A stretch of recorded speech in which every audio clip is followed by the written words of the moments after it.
que o mercado reconheça as diferenças, mas também as competências e reconheça isso no salário. Essa é a ideia de hoje do Etc. Talks.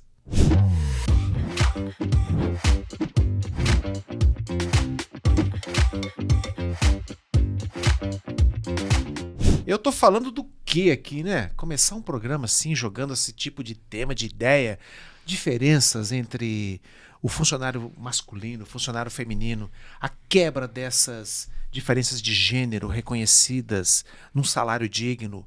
Eu estou aqui com uma especialista em recursos humanos, Carla Clarindo, que você trabalha pela Associação Brasileira de Recursos Humanos aqui na região. Sim, eu sou uma das diretoras, né, de comunicação aqui na nossa região. E além disso, né, eu tenho aí um projeto social voltado para a empregabilidade, que é o Pluga Jobs, onde eu administro 200 grupos de emprego. Tem em média 40 mil pessoas. Um dos principais apoiadores do meu projeto é a Suzano Celulose, onde nasceu, na verdade, agora o meu instituto, chama INAE. Então, é Instituto Nacional de Apoio à Empregabilidade e Empreendedorismo. E, na verdade, eu fiz uma transição de carreira. Eu venho da área de finanças, sempre adorei aí ajudar as pessoas e abri uma empresa de recolocação de profissionais. Foi difícil para você fazer a transição? Tanta gente para nisso daí, demora, entra em crise existencial. Algumas deprimem, vão atrás de terapia ou então de um coach de carreira. Como é que foi para você? Então, foi... Na verdade, quando eu trabalhava, né, numa multinacional, eu atuava na área de finanças, muito ligado ao RH, mas de uma forma bem estratégica. Eu trabalhava na área de gastos de viagens. Então, é aquela área que cuida dos cartões corporativos, da presidência e tudo mais. E como eu sempre estava ali junto ao RH, eu sempre gostava de saber como que estava andando os processos seletivos, das vagas em aberto, se algum profissional, né, algum amigo, né, da família me pedisse ajuda, né, para eu levar o currículo na empresa, por exemplo, se ele fosse da área de compras. Eu não pegava o currículo e jogava na mão do RH. Eu pegava o currículo, eu ia atrás do diretor ou gerente de compras, porque lá a gente sempre teve muito acesso a eles, e indicava o perfil. Então, quando eu fiz essa transição de carreira, não foi fácil, óbvio, porque muitas portas me fecharam, né, nesse meio, mas eu fui atrás do meu sim. Né? Eu sou uma profissional muito resiliente e acredito que com muita dedicação, com muita humildade e muita constância, eu não desisti do meu objetivo, né? Hoje eu tenho, na verdade, o trabalho que eu faço, ele tem um propósito de vida, né? Onde eu acabo impactando a vida das pessoas de uma forma social, né? Onde eu ajudo elas a levarem a dignidade de volta para casa. Então, desde que eu fiz essa transição de carreira, o único intuito é curar, né, no mercado uma dor que existe através do meu talento, curar uma dor que é o desemprego.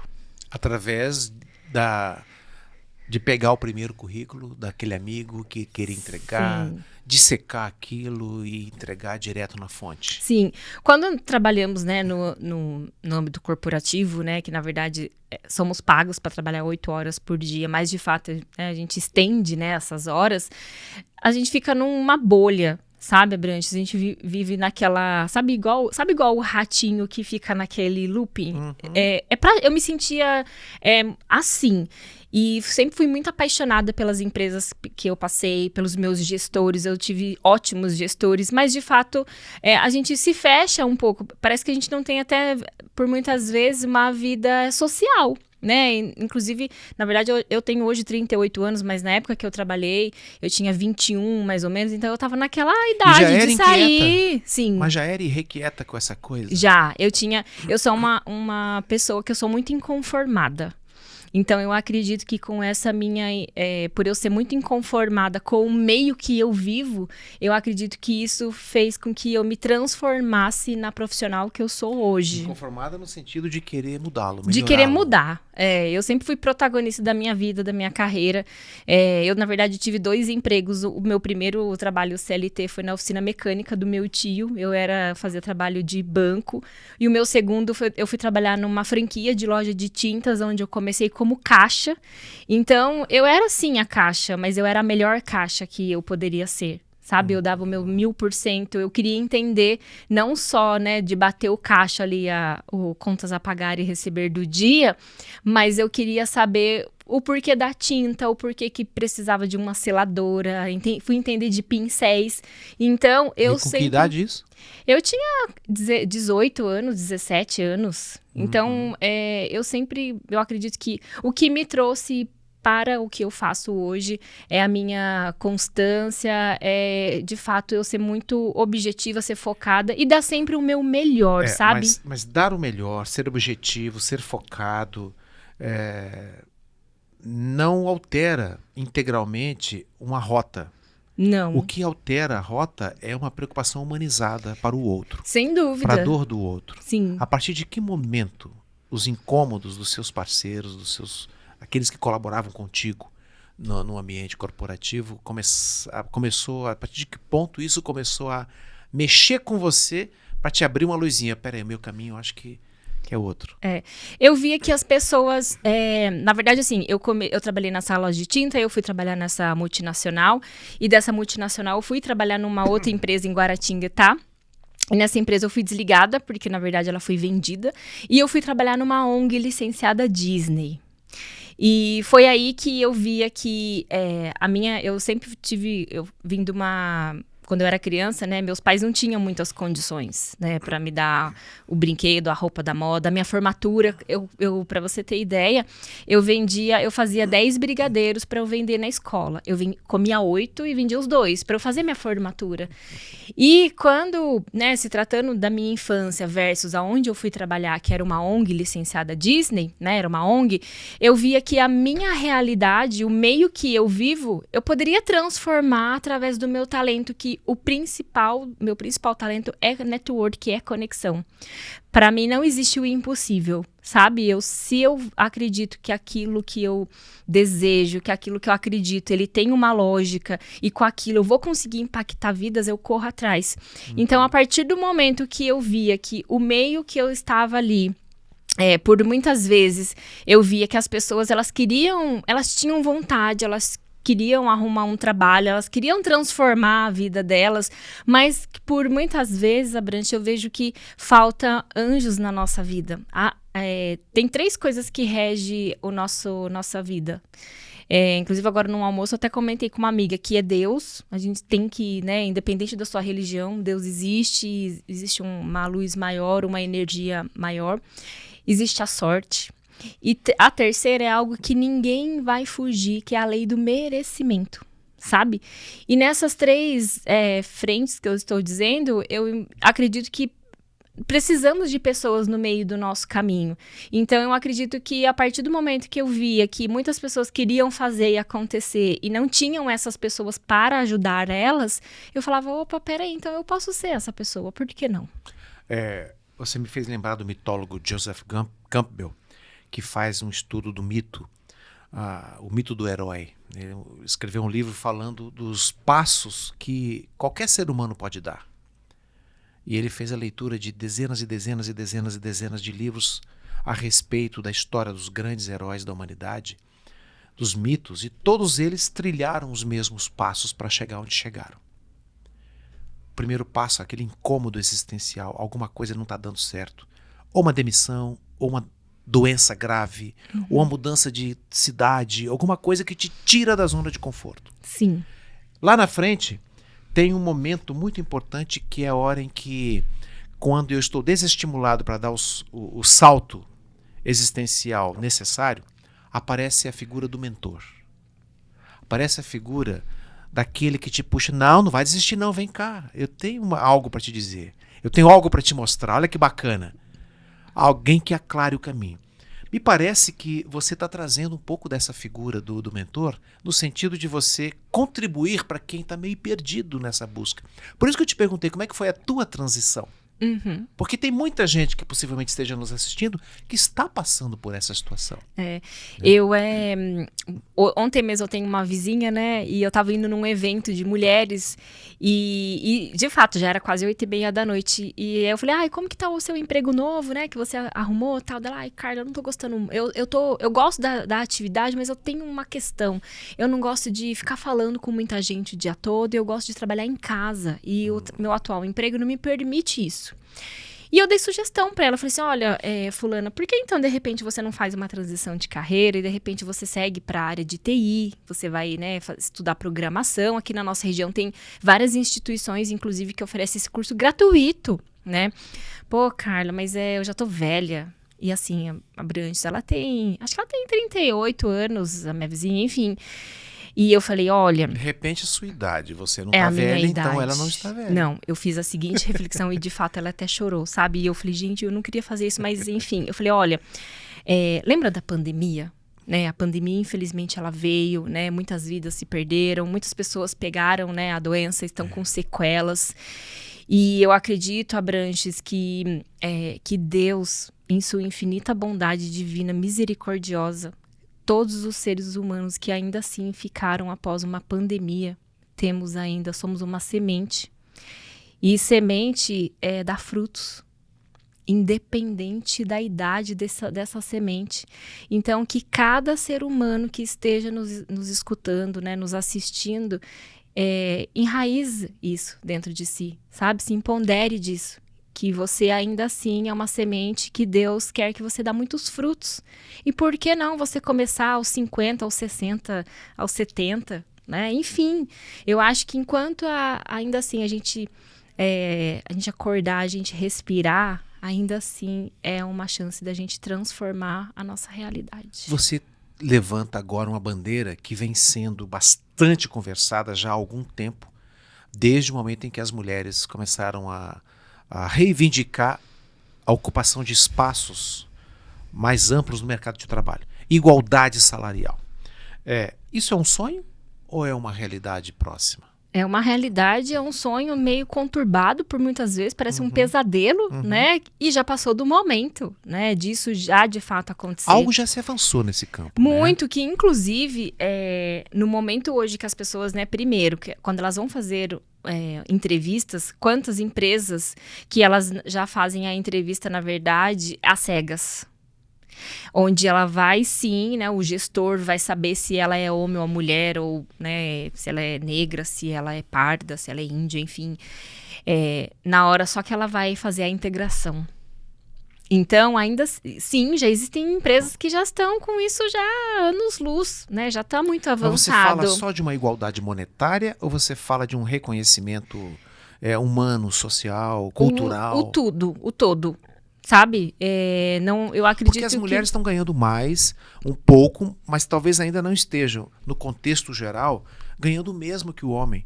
Ou ganhando o que mereciam. Uhum. Ou até ganhando mais, dependendo desse merecimento que você colocou como terceiro ponto aí.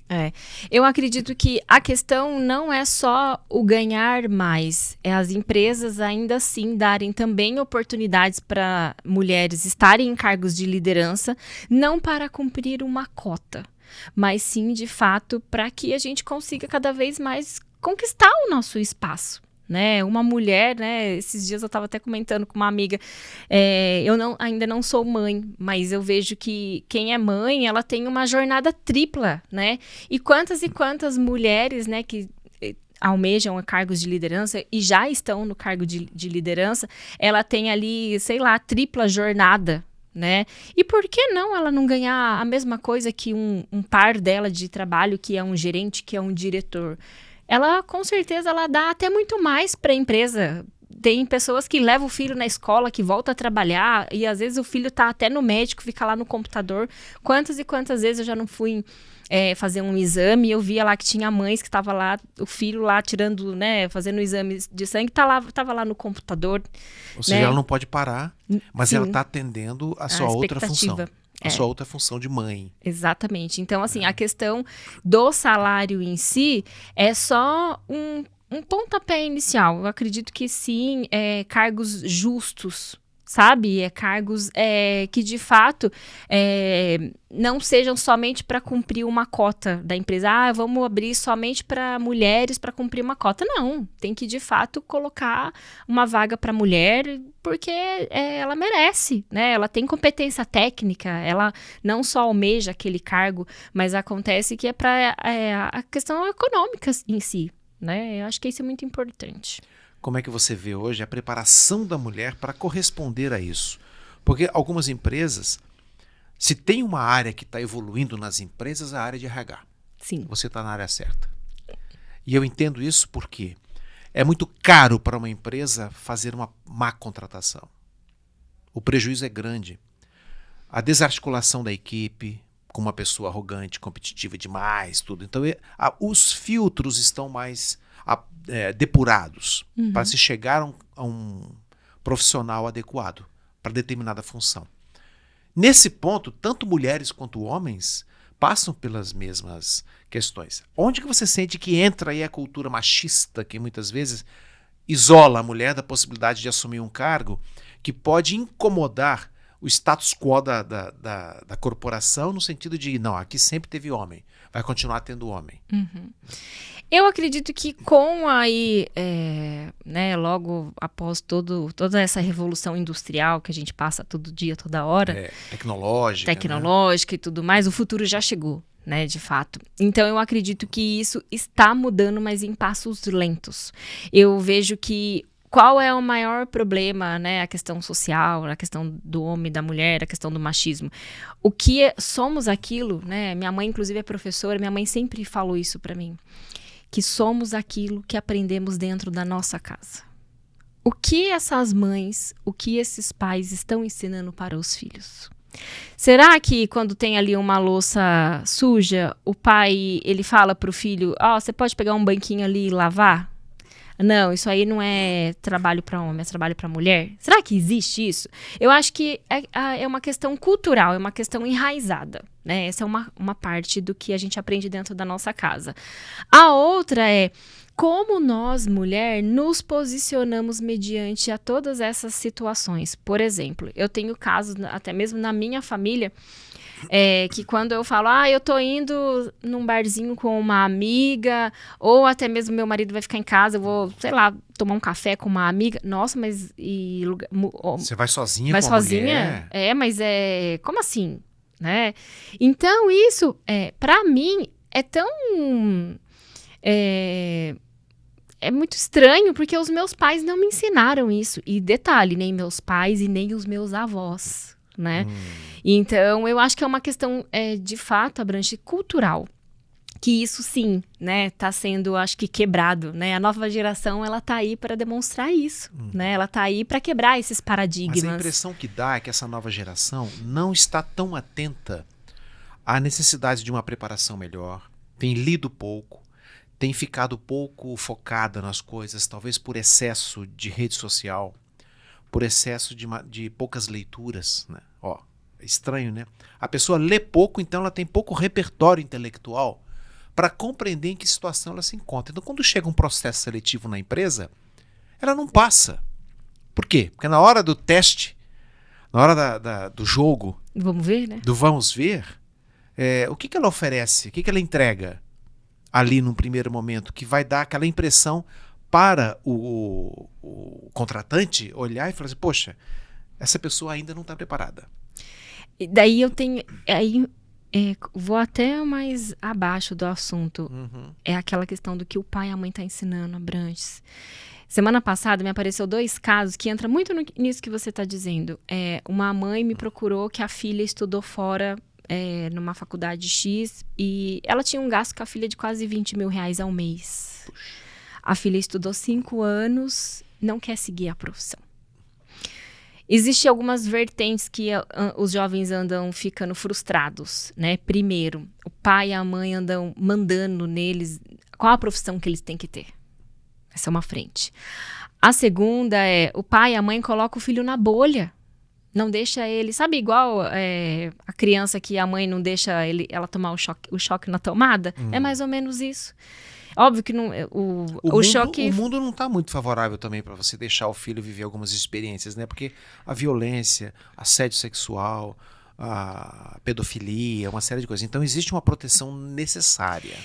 Mas a partir de que ponto é preciso que o pai fale, levante o teu voo, meu filho, porque daqui para frente vai ser assim. Eu acho que o pai e a mãe, eles precisam dar mais voz para os filhos. Eles precisam escutar mais, sabe? Por exemplo, o filho que quer seguir como digital influencer, ou se ele quer ser um gamer. Quantos pais falam que essa é a profissão que não dá dinheiro? Não é isso. Eu acho que todo profissional que, se ele dedica muito, que ele gosta daquilo que ele faz, ele vai ganhar dinheiro. Óbvio que tem pai que quer que o filho seja médico, seja advogado, tem aquelas profissões que são mais conservadoras, sabe? Então, eu acho que essa frente também do pai e a mãe dá uma liberdade de opção do que o filho tem que fazer. O que acontece no âmbito também corporativo, né? Como você mencionou que ele não passa no processo seletivo. Eu vejo que não só jovens, mas né, o profissional em si, ele tem muita questão de ser imediatista. Né? Uma vez eu contratei uma pessoa que ela ficou acho que um mês numa atividade, falou, mas eu já estou enjoada dessa atividade, eu quero alcançar outras coisas na empresa. Eu falei, oi, mas faz uma semana que você está trabalhando comigo. Isso tem atrapalhado muito. Como? Né? A empregabilidade dessa geração agora. A nova geração, ela não passa num processo seletivo, ou às vezes ela até passa, mas ela não permanece no emprego por conta de duas coisas. A questão da flexibilidade dela e a inteligência emocional. Né, onde ela quer tudo do jeito dela, que se não for do jeito dela... Esse está sendo um dos critérios de avaliação. Sem dúvidas. Porque se a pessoa tem mais ou menos inteligência emocional... Ela não consegue se relacionar. Ela não consegue se relacionar. Ela não consegue, por muitas vezes, ter uma boa comunicação, né, com o outro. Então, ela não consegue ser flexível. Tudo tem que ser do jeito dela. Então, tudo isso aí entra na questão emocional. Eu quero voltar a tratar dessa questão aqui com você, porque eu acho muito importante. Estou vendo que você está falando um pouco de vocação profissional também, que muitas vezes a pessoa faz o gosto dos pais, porque os pais, eles se sentem no direito de se preocupar com o futuro do filho. Será que o que ele está escolhendo vai dar dinheiro para ele sobreviver ou não? Então tem essa questão que a gente precisa reconhecer também. Mas tem a questão prática. Será que você está preparado, filho, para encontrar algo que te agrade e que vai te dar dinheiro, condições para você sobreviver? Nós vamos voltar nisso daí, mas voltaremos. Existe uma questão da igualdade salarial. Parece-me que estamos agora nos dias, né? Assim, hoje, não sei, a gente não tem essa determinação porque o presidente da República está em mãos com um projeto, né? E ele vai aprovar. Eu tenho certeza que ele vai aprovar. Que projeto é esse? Vamos lá, fala do projeto. Um projeto onde, na verdade, dá igualdade salarial, né, para homens, para mulheres, seja idênticos, né? Óbvio, seguir na convenção coletiva, né, onde tem ali né, as empresas têm que seguir, mas por que não? Se é um gestor, um cargo de gerente que ele ganha lá 20 mil, homem, por que a mulher tem que ganhar 15? Então, é uma lei que vai dar essa equiparação salarial, vai ser igual. E o que a lei prevê para que haja uma verificação dessa igualdade, dessa proximidade salarial, que é uma quebra de rigidez cultural nisso daí? Sim, né? A partir do momento, na verdade, que a pessoa for cadastrada, né, dentro ali da plataforma, né, do e-social e tudo mais, aí sim já começa essa regra. São 6 meses de paridade para ver, aí vai lá a fiscalização para ver se isso está sendo cumprido, é isso? Exatamente, e que inclusive, né, essa questão, né, do salário em si, também o Abrange, ele contempla até a questão de benefícios, porque ainda assim também é diferente, tá? Nossa, tem essa diferença. Tem empresas que ela paga benefícios por fora, ela paga ali dentro da questão do Olerite em si, mas ela também dá ali um cartão a mais, dá um VR a mais, um valor a mais, um bônus a mais. Que não vem para todos. Não, exatamente. Então, a lei A lei prevê isso, né? E vai ser tudo integrado ao e-social. O RH quer morrer com o e-social, né? Porque ele ele veio para ficar, disseram, aí saiu do ar e ninguém mais falava sobre e-social. Mas uma das formas, né, que...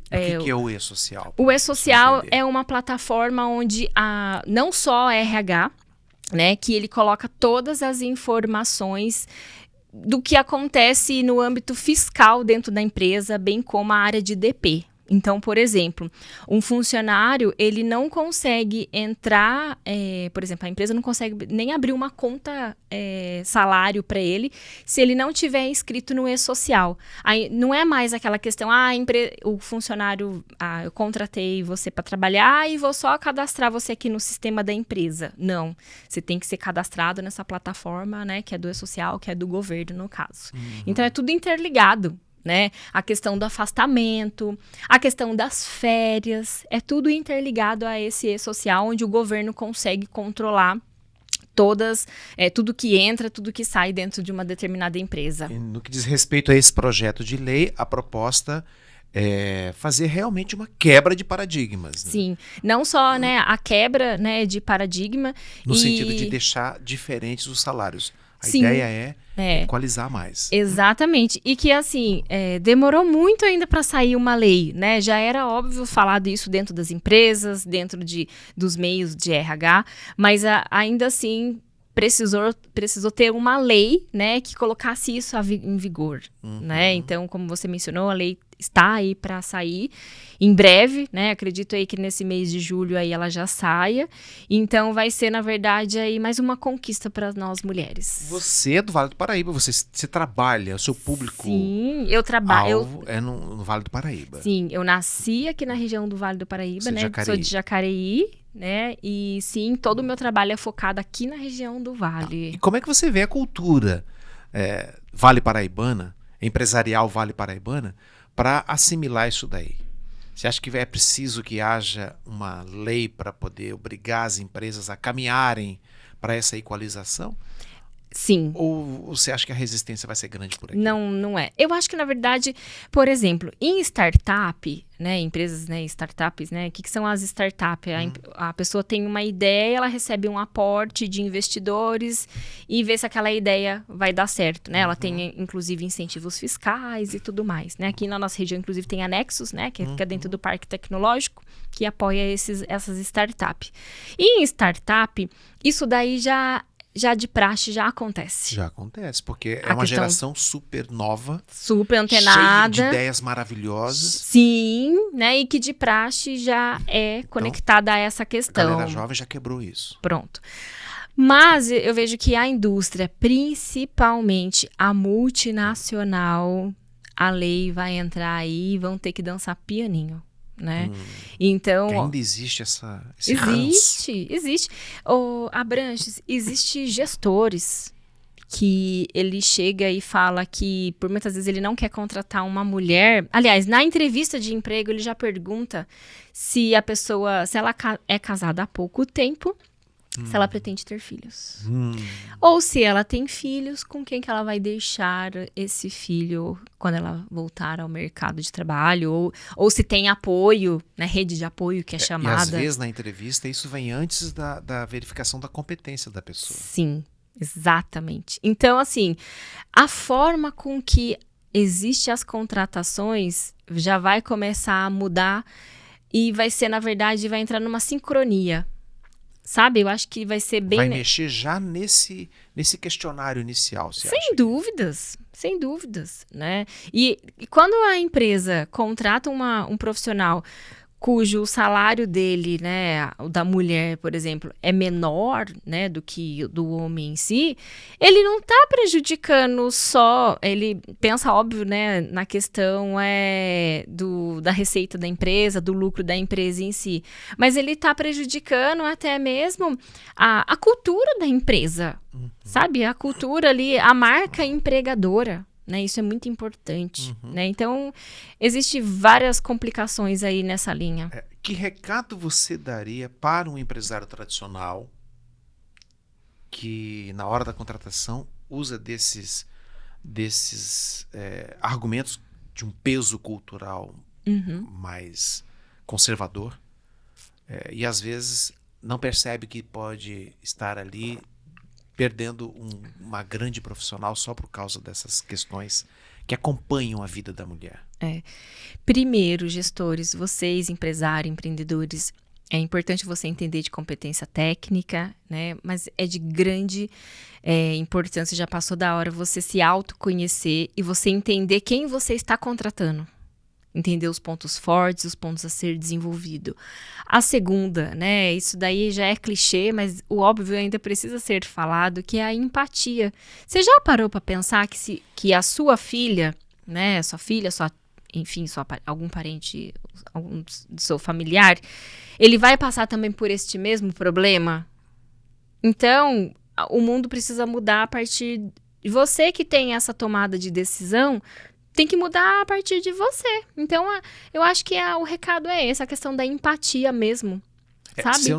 Se não existe uma ponte de um lado para o outro, e essa ponte é vital para a sobrevivência dessa família aqui, que eu seja aquele que vai colocar o primeiro tijolo. Exatamente. E nós estamos falando de cultura, né? Mudança de cultura é mudança de toda uma tradição que vem, às vezes, de uma ancestralidade que sempre cultivou o machismo na hora da contratação. Né? E muitas vezes a mulher já chega derrotada para um processo como esse. Né? Ela já chega derrotada. Agora ela vai chegar empoderada com essa lei aí. Sem dúvidas. E que, na verdade, além de ser empoderada e tudo mais, as empresas, né, elas estão de olho não, elas estão aí bem enfatizando sobre a diversidade e inclusão. E existem vários pilares dentro da diversidade e inclusão, né, que é o LGBTQIA+, que é a cor, que é o etarismo. E, inclusive, quantas empresas aqui da nossa região têm a questão de contratar a mulher em si, porém, contrata também mulher que está há mais de 2, 3 anos fora do mercado de trabalho e que são mães. Então, isso vai entrar num pilar. Estaria, sim, num prejuízo se fosse competir. Exato. Com uma série de incumbências que poderiam tirá-la do horário de trabalho. Sim. Tem empresa que está vencendo isso e contratando a si mesma. Né? Sim, exatamente. Né? E olhando, né, para um outro cenário, eu vejo que o consumo das pessoas estão muito mais consciente nessas situações. Quantas e quantas vezes eu já não me deparei com alguma amiga que vai comprar um determinado produto, ela olha atrás da embalagem e vê se aquele produto ele é biodegradável, se ele tem a questão, né, de... Uma consciência socioambiental já está mais aflorada. Exatamente. E quantas e quantas pessoas também, antes de comprar, de repente, um carro, um bem, né, um ativo maior, né, em questão monetária, vai buscar a história da empresa. Né? Então, eu acho que o mundo, as pessoas, a forma com que elas tem esse consumo, faz com que ela repense sobre qual a marca que ela vai comprar, se de repente é uma marca que contrata mulheres, que contrata, né, o homossexualismo, enfim. Então é uma outra linha aí que eu vejo que é bacana também, sabe? A forma consciente do ser humano, sabe? E o que você diria para a mulher de hoje? Tanto aquela com 18 anos, com 20 anos, que está assim, com aquela esperança de buscar um trabalho que seja digno, para ela comprovar através da competência que ela merece o salário X que ela pensa que gostaria de receber para ter a qualidade de vida que ela quer, mesmo reconhecendo que no mundo de hoje competência tem que aparecer na hora do processo de recrutamento, de seleção, tem que aparecer em todos os critérios que fazem com que ela seja uma candidata forte para poder assumir uma vaga e receber o salário que ela espera. Sem dúvidas. O recado que eu tenho para deixar para todas, né, que estão nos escutando somos aquilo que queremos ser.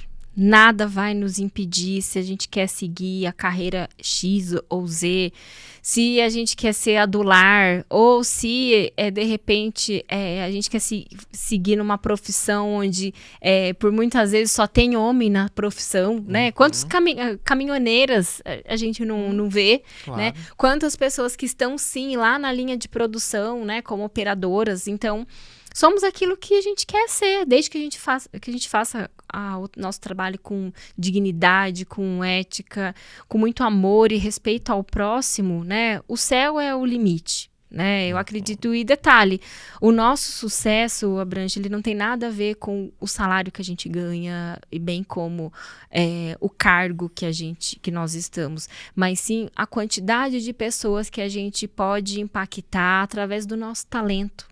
Né? E quando eu falo isso, eu falo sim para aquela pessoa que está ali na limpeza e em cargos, né, operacionais. Quantas e quantas vezes eu já não fui, né, num shopping, enfim, aquela pessoa da limpeza, dá aquele sorriso, é tão agradável, né? Então, aquilo ali transforma, né? O nosso dia, às vezes a gente foi só pro shopping, só para se distrair. Então, eu acho que o sucesso, ele é medido dessa maneira, sabe? O quanto a gente consegue fazer com que o outro se sinta bem, sabe? Se sinta otimista. Eu acho que é bem nessa linha.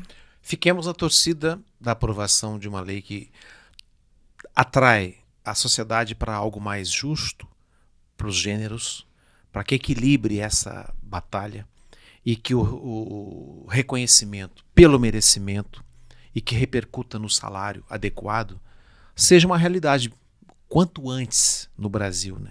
Porque uma coisa é aprovar a lei, outra coisa é o passo seguinte, que é a criação o fortalecimento de uma cultura favorável para que isso se implante. Exato. Até lá o tempo demora um pouquinho mais, né? Sim, mas eu acho que, né? Com a nossa força, com a nossa voz, que a gente não precisa temer a nada, né? Eu acho que a gente consegue quebrar vários paradigmas todos os dias. Carla, obrigado por Obrigada sua vinda a você aqui pelo no convite. Etc. e Talks, pra gente bater esse papo gostoso, legal, de um Delícia. assunto tão importante para a mulher desse momento e para a economia do país. Exato. Né, que já está nas mãos das mulheres há muito tempo, mas precisa ser reconhecido.